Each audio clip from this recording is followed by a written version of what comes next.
Before starting, wear protective eyewear, turn off the rocker switch, and disconnect the power cord. You'll need a 1/2-inch socket on an impact drill, and 3 30-seconds and 1/8 Allen keys. Apply blue Loctite to all set screws. Start by loosening the 4 set screws on the oiling block and motor side connections with the 1/8 Allen key. Then loosen the set screws on the bearing block with the 3 30-seconds Allen key. Remove the 2 bolts securing the bearing block to the basket using the 1/2-inch socket on a drill. Set them aside for reuse. Now remove the spring drive from connections. If the vibration bushing is inside the bearing block, remove it.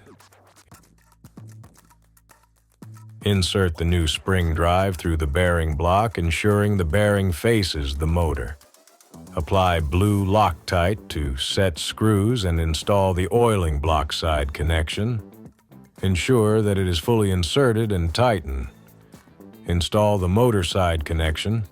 Apply blue Loctite and tighten set screws.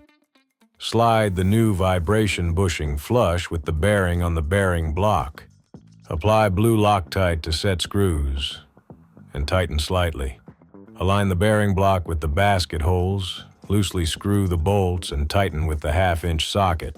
Now compress the vibration bushing tightly with the 3 30-seconds Allen key. When spinning the spring drive manually, ensure the bearing block bearing moves with it, confirming proper tightening.